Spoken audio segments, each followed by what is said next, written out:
arga waan isin dhageettanii wanni dalagame guutuu wanni laal komantii keessanirraa eegala warri nu faallaa jirtanillee maaliif miidhamuu keessan hin feenu dhiisaa deebi'a obboleessa keessanirraa yakka daladdan maatii keessan waan kijibdanii uummata Oromoo irratti waa hedduu daladdan biyya kana keessa daladdan mootummaan kun akkas godhu jira nama saamuu jira rakkoon jira eeyyee mootummaa mika nama saamaa jiru hattu as kee jirtu nama saamaa ture nama ajjeesaa ture nama olii oofaa ture qotee bulaa keenya karaa gibiraatiin wanni dhibbi takka uummata irratti dalagamaa ture miskiina qofa irratti miti warra qabeenya qabu irratti daasporaalaa dhufu irratti warra dalagachuu dhufe investigoo dhufu as biyya kana dhufu ufiillee waa dalagatee nama hedduullee dalaga qabsiisuu dhufe hedduu karaa cufanii asirraa deebisanii jiran warra gandaan waa dalagatu firaan amantiidhaan wal qoodee hedduu jira jechuun isin galee kun mootummaa miti kana ka dalagu eenyu namoota dhuunfaati hattuu as keessa jiru warra kana wajjin dhaabbachuudhaan warri gartee isaanii sagalee taatanii biyyi kun akka waan diigamaa jirtu badaa jirtu rakkoo irra gahaa jiru jettu suni maal isin fiduu deema beektanii rakkoo hedduu irra ga'e nama hedduu warra waan san dalagsiisu warri waan san dalagu akkuma hadha Ameerikaan gartanii ragaa laal Ameerikaan hadha biyyoota hedduu irratti hankaar fudhatteen Itoophiyaan biyya nagayaati yeroo ammatti Itoophiyaa keessatti namni hin ajjeefamu hin hidhamu rakkoo isii irra hin ga'u galaa ittiin gaafa kalee ammoo rakkoon jiru mootummaa kana hubatiin Ameerikaan warra sanii maal kenniteef yeroof taa'u bira tura gartee waraqaa ittiin jiraatan achi keessa parmitii kaawujiifaa yookaan ammoo giriin kaardii wantoota adda addaa kennitee taa'aa jedhanii jechuudha namoota sadi waraqaa haaromfatanii dalagachaa turan achi keessatti abdii ho'i qabaachaa turan sittiziina ta'uu giriin kaardii irraa gara sittiziinaatitti deebi'anii gartee iyyannoo galfatanii lammii biyyaayyuu ta'uudhaaf jechuudha. Har'a mootummaan Ameerikaadhaa lakki Itoophiyaan naga qabdi laal. Maaliif Itoophiyaa gargaaruuf miti? Itoophiyaa gargaaruuf miti. Dhugaa laf jirtu san. Hadha keenya garii yoo ati gaafatte ammallee rakkoo jira sin jira jechuudha. Garuu rakkoon kun deebii namoota irra deebi'aa jira. Kanaafuu akkasii hundi keenya inshaallah rabbiin haqa nu haa daragsiisu haqa nu haa dubbisu anallee isinillee hunda keenya wanni isinii dhaa'u maali beektu yoo waan beenne irraa fagaadhaa. Yoo ka beektanii ammoo beekumsaan waa dalagaa deeggaruullee mormuullee ammoo waa takka isinii dhaamu. Waan dhugaa deeggaree faarfama yookaan gartee kabajaa argadha yookaan ammoo gartee namni na jaalata yoo jette amsoori. Waan dhugaa harkaa qabdaa dhugaa deeggarte Allah haga lubbuutii ajjeesu si geessan. Adda kee deemta jechuudha. Dhaqii abbaa feeti hayyuu feeti aalima feeti bir dhaqii. Sheekaa qeesii abbaa gadaa hayyuu feeti bir dhaqii gaafadha. Ani dhugaan qabadhee deemaa haqaan jira. Haqaan deemaa jira. Haqaan qabadhu tana irratti namna jaalataa jedhiin. Yoo ati dhugaa harkaa qabaatte namni inumaa si ajjeesan. Kana gartee warroonni maaliif yoo namni si jaalatee mataa irra si baate waa daladdee jechuudha akkasiin namni amma akkasiin ganna keessa si jaalataa si kabaja namooma keetiin amala keetiin waan ibaadaa keetiin waan hedduun si jaalatan akkasiin waan uummataa gabbayyi dubbadhu dalage yoo namni kumaatamni si jala yaa'e ati quba qabaadhu karaa faallaa jirtaa dhaabbadhuuf laal namoonni si jalaa galee adda kee hin deemne namuu dhagaa sitti hin darbanne wallaahi namni kan kee dhugaarra jiru hin jiru jabaadhu. Maaliif zabanni zabana zaalimni qofti dharaa fi kijibduun hattuun itti olgeetti. Bakka feeti jiraadhu biyya feeti. Bakka feeti biyya feeti. Silaa namni ennoo waliin dhaabbata beektani abbootii amantii warra amantii waliin dhaabbata namni. Mee sheekolee ta'e na laala. Orqeessi abbaa fedhaa ta'u. Mee dhaqii peejii banadhu taa'i. Mee namoota gartee haadha feemasiin eenyu beekamaan rabbi. Eenyu duriyyee. Warra waa saamu warra waa waliin dha'u amma dheengadda gaafa Tigraay namni beela'e bis bahee guure bakka hundaa agartee gurbaani sagaxe moo sagaxeedha sunfaa miiliyoona 11 as guure na fakkaate maaliif laal as keessa biizinasa jira amma kan ni dhaabse mootummaan waan kana gargaarsi achi guuramu tokko illee jiru hanna dalagamaa jira biizines namoonni haqaan dalagan namoota gabaaboo harka dhibba keessa nama tokko horii mallaqa guuru. Ifa mallee naa godha horii mallaqa guurtan. Warri gargaarsaaf deemu kun namoonni rabbii jecha rakkataa gargaaruu miskiina gargaaruu deeman nama qubaallaa kaa'amu jiru jechuudha. Kun tokko siyaasa keessatti dalagama warra siyaasa ijaaree oofa.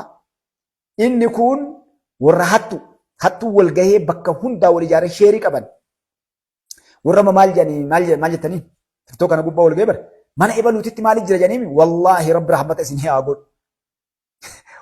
Maal gombeetta garee qaban Itoophiyaa keessaa garee qaban biyyoota Arabaa keessaa garee qaban Ameerikaa biyyoota addunyaa kana keessaa sheerii jira Miskiina kana ijaaranii guuranii ebaluu kenna akkas taadha leenca darba maal ittanii waati bar waan itti guuran yaan kan itti guuran jechuudha. Warri sheerii qabalan annama hagana fide gana nama ganaattu fide. Hatuu irratti walii galtee qoodamuu irratti wal dhabdi jedhiin yeroo baay'ee walii bu'an gartee beektaa gama gamana wal dhaabuu warrumatu wal dhaabaa jarumatu wal aarsallee hattu. Rabbi rahmata nuu haa godhu malee. Karama kanaa warri mallaqa guurtan. Warri waan adda addaa seentan rabbi sodaadha. Yoo mallaqa namaa guurte keessaa shaayii dhugdee akka irraa gaafatamu beektaa shaayii yoo abbaan si'ee malee. Yoo horii dhabdee miskiina taate shaayiin keessaa dhugde maal jettaan abbaa guurte abboo horii miiliyoona 2 sii guure. Eekaa birrii 500 yookaan 1000 yookaan birrii 10,000 taan makiinaa yaabbadhee taayaan shaayiin dhugee gartee naa hofilchi yoo hin jenne seentii yoo ati nyaatte guyyaa qiyaamaa kafalta jechuudha. Nama lama tokko abbaa guurameef inni lammataa ummata irraa guurame san guutuu isaatiin sirratti herrega rabbiin ummata irraa guuran san guutuu isaa jechuudha. Ummata irraa guuran san guutuu isaa. Ummanni kana hin beeku.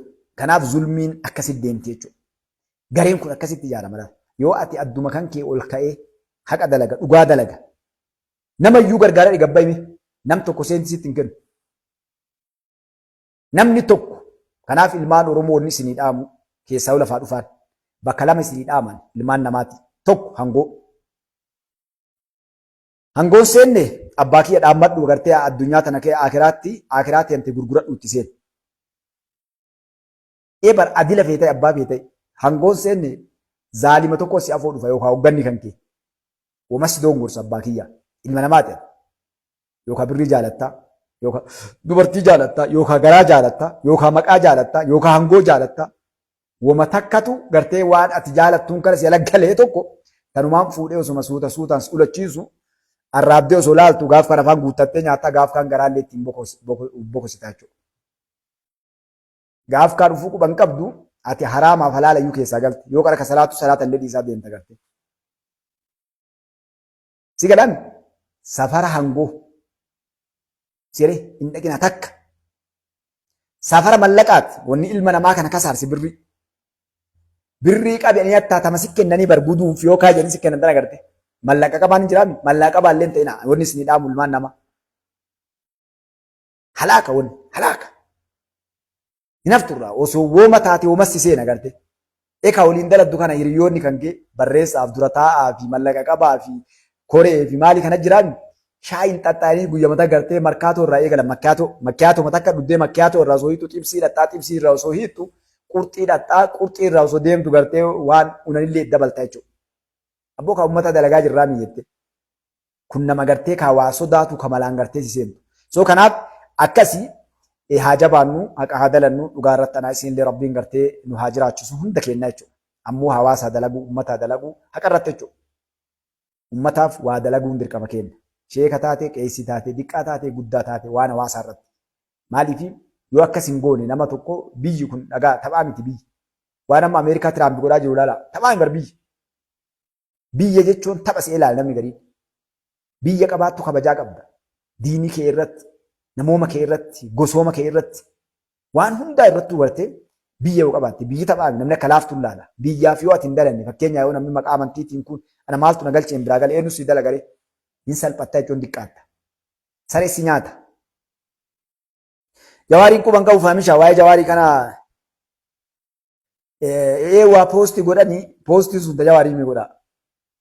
Mucaa yoo poostii waan fakkaate Allahu a'lam rabbi na haadhiisu jawaar osoo jiraate agar obseen taa'u osoo gartee ala jiraate. Eeta jawaartuun amma rabbitu beekaa taa mucaa yoon isaa namoonni beekanii maaliif yoo akka eerpoortii keessaa qabame nam tokkollee hin argu. Eerpoortii keessa yeroo sankaa yoo eerpoortii keessaa fuudham tokkollee hin argu. Yoo abbaan namni gabbayee qabame jedhanii malee achuma bu'a. Kanaaf tajawaar suutuma amma dhufnee agarra jechuudha. Tajawaar nuti amma Ameerikaatti hidhamuu isaa ittiin gammannu. Bakkira wal dhabni illee nu jawaan hidhamee miidhamee waa godhamuu miti jechuudha. Galee nama kamuu akka inni miidhamu barbaadu akka inni waa ta'uu barbaadu. Wanni barbaadnu maali haqatti akka deemu waan biyya miidhurraa waan gartee wanni guddoo dhaabbannu ta dabre waan namni dalagee dabre amma wanni dubbannu bar ebalu jennuun maali akkaadha akka sabarratti hin dalagne biyya irratti lubbuun namaa kan banne maqaa namoota kanniini ummanni kun akka gargar hin deemne akka ayyoon ta'e nan boonne akka gufuu biyyatti hin taane dhoorkina malee namni sun kalee akka dalagee sun takka rabbi itti gaafataa kun biyyi mootummaa qabdi. Ammoo waan asin dura jechaan ture jedhe. Akkasiin fahamishaa.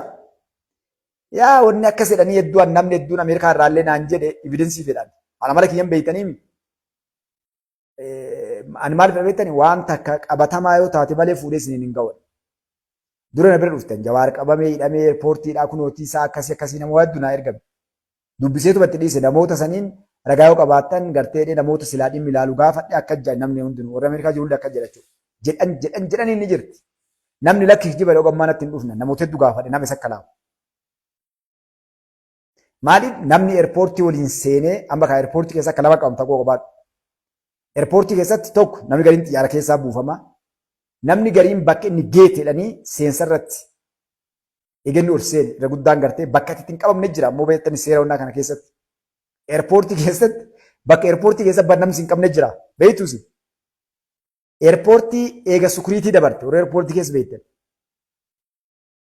Eega gartee osoo onnaa xiyyaara ol hin seenin karaa eerpoortii keessatti waliigala akka addunyaa namni hin tuqne jira yoo ati waggaa 100 dandeettee achi keessa jiraatte. Bakka namni hin fuune jira jechuudha daangaa jira. Daangaa san keessa hin tuqanii yoo ati daangaa san keessaa gabbaate fuudhan. Kanaaf yoo fakkeenyaa fi bakkoota onnatti akka isa fuudhanii deemaniin na ta'a. Alaa kullee haali. Akka jaartiin duutennaan duutu gaduu duuta reeffaan gabbanii jiraattu si gabbaa jedhan sanii hin jarjarru suutuma teennee caqabnaa kana. Wanni barbaadnu maali amma harka isaa barru yoo alallee jiraate waa barreessaa hin jiru. Yoo harka lafa jalaatiin waa dalagachaa jiraate malee wanni biyyi teenya akka hin laaqamne ilmaan Oromoo sobamanii akka waliin ajjeefne akka gartee diina waliin hin dalanne gufuu biyyatti hin taane barbaadna malee nama tokkollee akka inni miidhamee waa ta'u tokkollee irraan barbaadnu jechuudha. Shuurii dhamee jedhatta fahamishaa. Wanni gariin nama amansiiftu ni jirti jechuudha. Gaafa inni Ameerikaa dhaqee fi poostii isaa maa'ii irraa inni poosti godhee namarraa gaafadhee olii galee eegasii waa poostii hin goone jechuudha. Eegasii kan mucayyoon amma guyyaa lidatiisii maal jettanii guyyaa dhalootaa jedhanii poosti godhan suni mucayyoon poosti godhuu dandeette haati warraa isaa jechuudha doktori eenyuun. Doktorii eenyuun jan jechuudha. Kun kan maadhaa poosti godhame sun illee ka warra amantii kiristaanaatii fi baga siniin ga'e jedhu sun poosti godhuu dandeette jechuudha. Ammallee lachuu poostii jawaarii miti. Poostiin jawaarii waan akkasiitii miti. Alaa kulli haali. Akkasiimi. Jawween hidhamu bara jawaari yoo hidhame waan hamtuutti duubaatti gaddeema jawaariin yoo hidhame.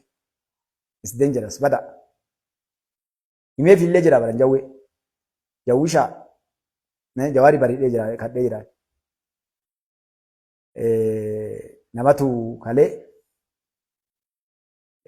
Ati akka ebaluuraa addaadhaan jedhe anammoo irraa gosa takfurullaahi warra raaguu miti rabbi rosan nun godhini. Namatu naan wanni ati jette geette namni haa bilbilee. Kanaafi wanni jajjabdu seera addunyaa kan namoonni hedduun hin beeku bara warri keenya. Amma kanaa miti beektani jawaarii miti yoo jawaar hidhame taate warra jawaar wajjin Ameerikaa keessatti xullubatu bartanii warra isa waliin dhagaa muka bu'ee bakka dhibba dhaabbatee jira. Balaa Ameerikaa ammoo takka kaatetti. Mallaqa guuramee jira. Baraa jarana wallaahi namni tokko bileessi kalee bilbilee tokko 100,000 guurraa jedhe gartee nama ijaarree akkasitti. 1,000 lira kaarii waggaatti 100,000 jawaarii warra guuree kennuu jira. Ameerikaa keessa taaksii si gaafatanii mallaqa baaftu kana irratti OMN gaafa banamee wanni kun beektanii karaa mootummaa Ameerikaatiin akka baname maqaa uummata Oromootiin jechuudha. Wanni hedduu jira as keessatti xaxaa hedduu.